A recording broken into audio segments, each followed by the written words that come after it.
Siempre me ha llamado la atención la, la difusión tan grande, la difuminación tan grande que adquieren los términos como privado y público.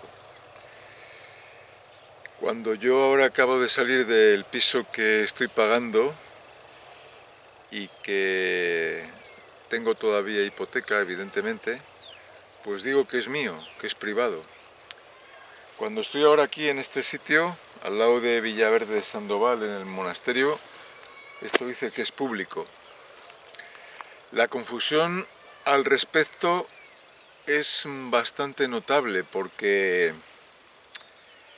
yo no lo tengo claro, qué es público y qué es privado. Esto tiene mucho que ver con la antipsicología y esto tiene mucho que ver con las empresas, con las instituciones, con la Iglesia Católica, con el Estado y con los cuerpos humanos.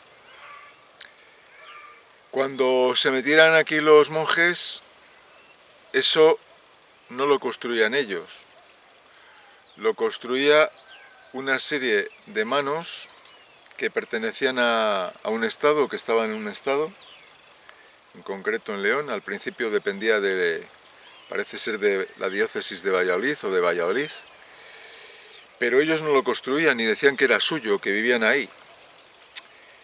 Los palacios de los monarcas no los hacen ellos y son más grandes que los pisos de los particulares y de los ciudadanos en general.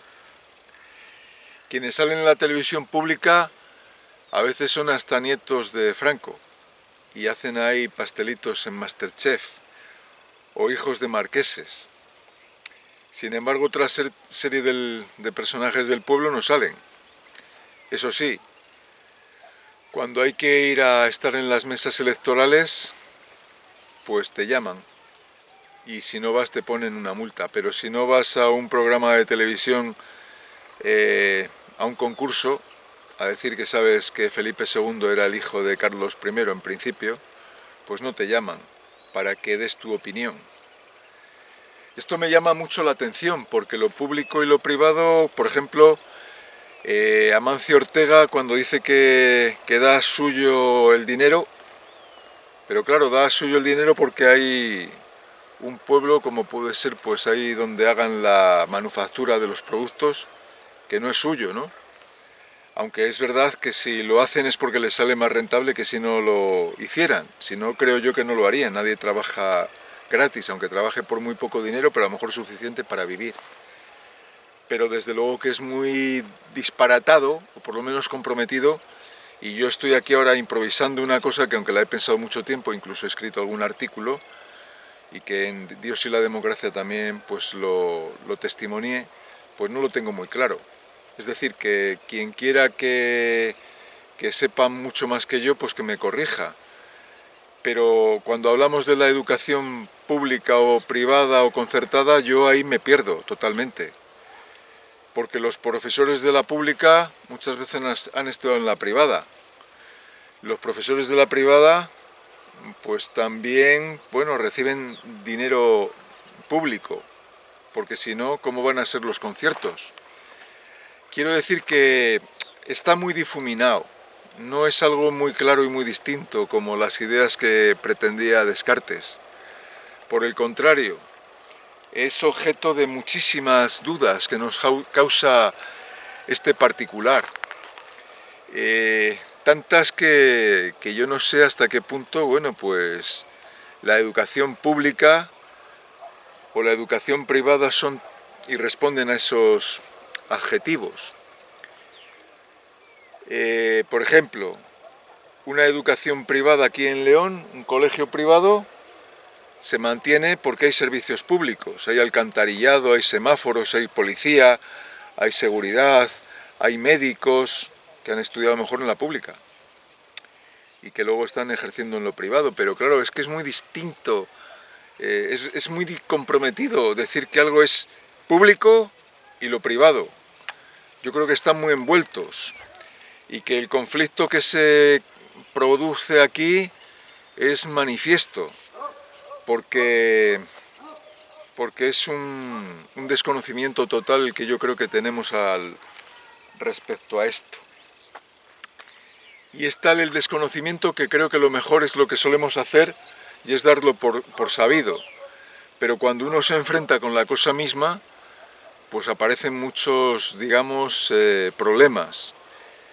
Así que cuando se habla de la educación pública, de la salud pública, pues es que es muy difícil entender que una empresa, por ejemplo, privada, se pudiera mantener sin el Estado o sin la nación, que es la que permite que ese privado pueda beneficiarse e incluso hacer labores para lo público, con una subcontrata, una contrata. Es decir, ¿cómo podría alguien privado per se, por sí mismo, pues tener una clientela que sabe hablar en tu lengua o que la tienes pues mediante la televisión conectada, o que has creado una estructura para que haya un cierto entendimiento y no haya guerras en ese estado? Por lo tanto, la dificultad es de grado máximo.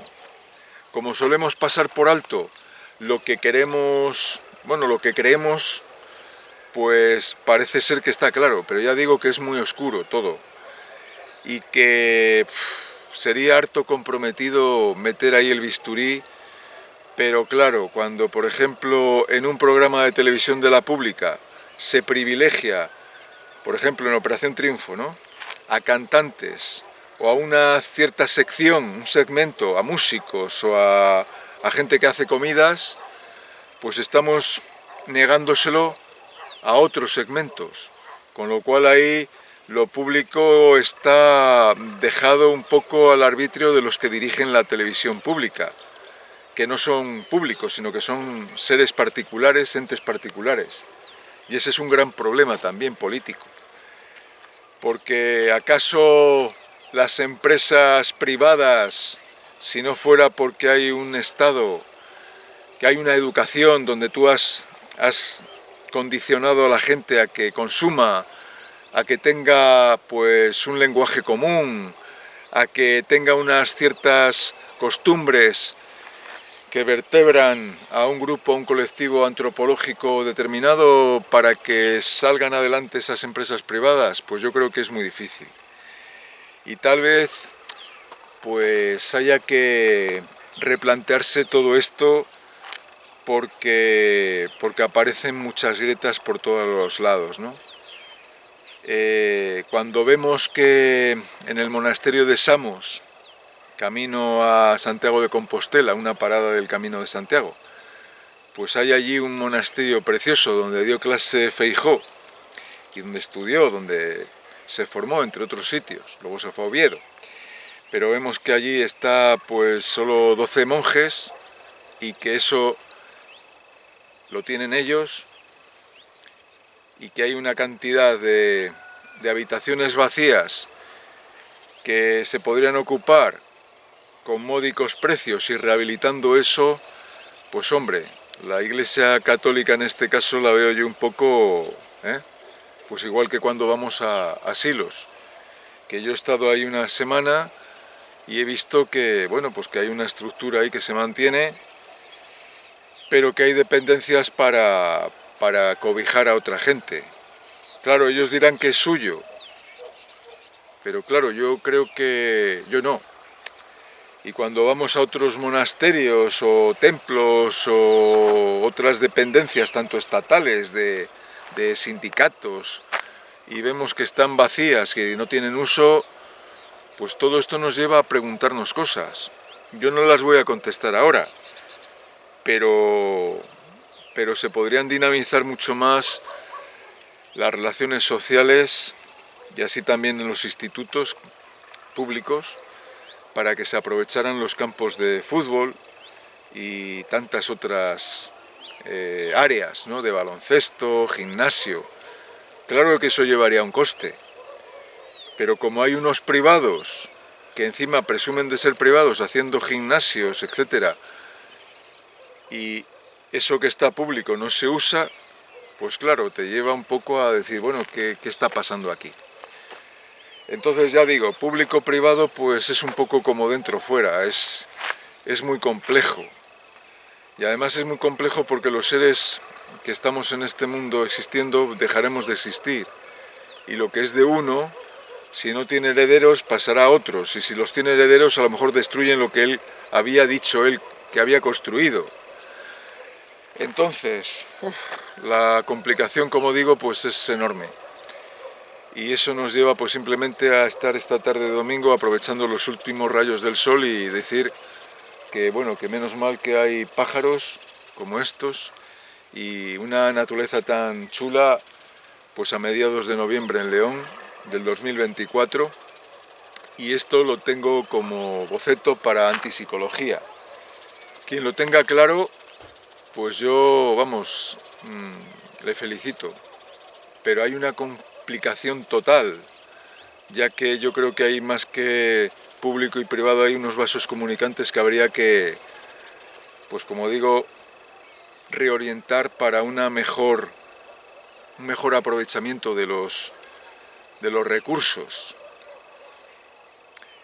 En fin, esto es lo que de momento se me ocurre. Y hasta aquí.